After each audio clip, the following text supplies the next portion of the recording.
He's about to give up his queen? Is that right? Oh my god, Magnus Carlsen has just given up his queen. So that was David Howell reacting to what I consider to be the greatest queen sacrifice that Magnus Carlsen has ever played. And in this video, I'm not just going to share with you the game, but also the 3 secret steps to creating such a masterpiece on the board. Step 1, do something insane. And that's what Magnus Carlsen does here after just a few moves. So he plays the Sicilian, the knights develop, and now bishop b5 is the Rossolimo. Magnus goes for this e6 move so that he can bring the other knight to defend, and after Giri opens up the centre, captures, knight captures, this is where the insanity begins. So the queen comes out, hits the knight in the centre twice, and normally that knight takes here, but the bishop develops. Now this looks so weird because Magnus can capture the knight, and if white recaptures, which didn't happen, this is analysis, that's why the board's gone grey, well then you can actually take the bishop and you're a piece ahead. But what Giri had in mind here was pawn to a4, defending this from the attack of the queen, and the knight can't take back or else you lose your queen here. Or will Magnus in fact take back? And of course that's exactly what happened. You can go e5 by the way, and then white's going to go c3, win the piece. But Magnus takes a minute and captures the bishop. And I should say, by the way, this was the Meltwater Tour Finals 2021. This is a blitz game, a playoff game.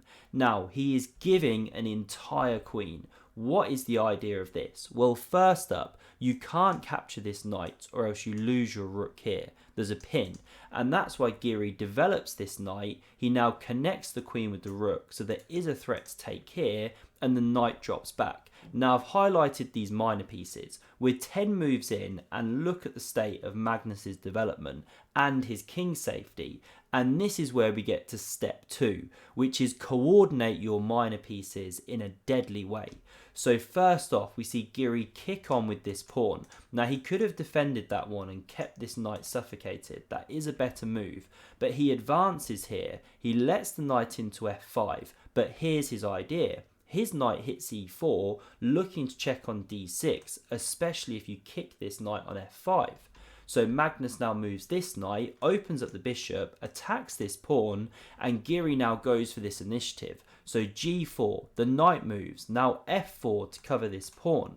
And now this is where Magnus just shows all of his creativity, because he plays this pawn up to h5, trying to activate this rook down the side of the board. Very AlphaZero-esque. Now it is a pawn sack if white takes, but then you give up the f5 square. So Giri decides he's going to defend that pawn. We see Magnus capture, the pawn takes back, but at least Magnus has now opened the h-file. He's starting to activate that rook. And now this is just an awesome move. He goes pawn to d5, because look at the sorry state of this bishop on c8. Now again, it's another pawn sacrifice if white accepts, and this time Giri does. He takes en passant. What's Magnus's idea? Well, he first starts with rook to a5, looking to swing the rook in and hit the queen. Again, all about coordination, so c4 covers that threat. And now Magnus plays the most crazy move. Do not try this at home. He goes pawn to f5.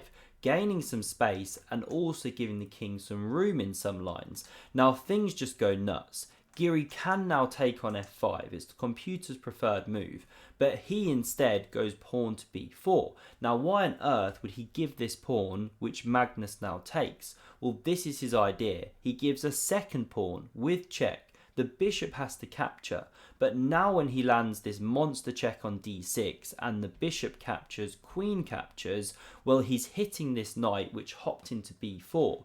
So because you pick up that tempo, the knight hops back. Well, then when the rook comes and attacks this bishop, black has less time to react and coordinate, and it looks like this should be absolutely game over. But this must be what Giri missed in his calculations from afar.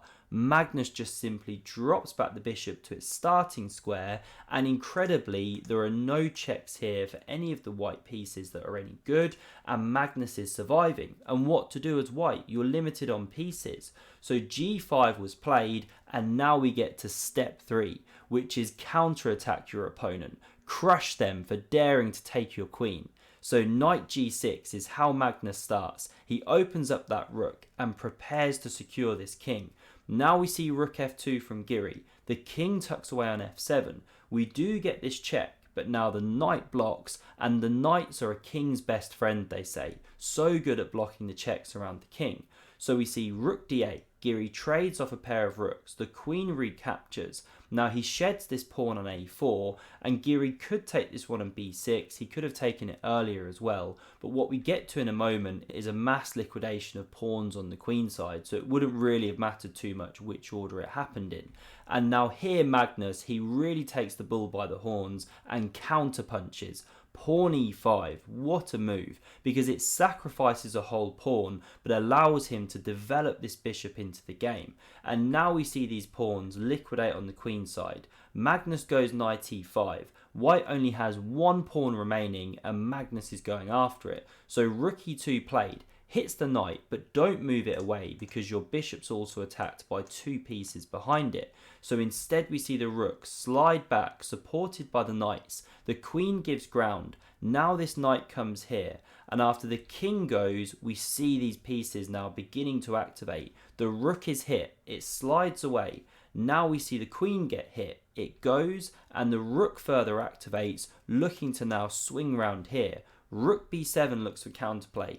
Bishop e6 drops back, covers this pawn because now the knight was pinned and not defending it. We see king g1, check, king h2, the pawn drops, and now look at this position. Have you ever seen a more secure king surrounded by its army? And now for the final crushing blow. Watch this for technique from Magnus. But just before we see the final hammer blow, is this you toiling away trying to improve your chess? If so, you need AIMCHESS in your life. They'll take your recent game data from Lichess, chess.com, bring in personalized lessons and skyrocket your rating.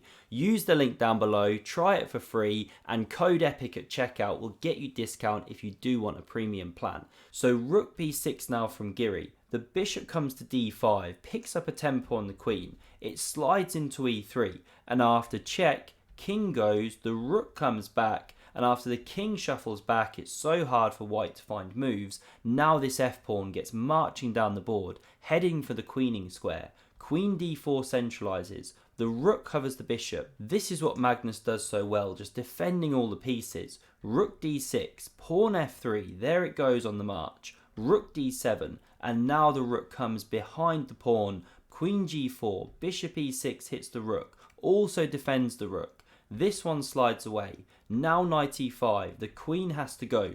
Pawn f2, and after the king comes, we get check, king f1, check, it goes, and we make a queen, and here Anish Giri resigned the game. A masterpiece from Carlsen rendered on the board. If you want to see another incredible game played by him, then check out the video on screen. Thanks for watching and see you soon.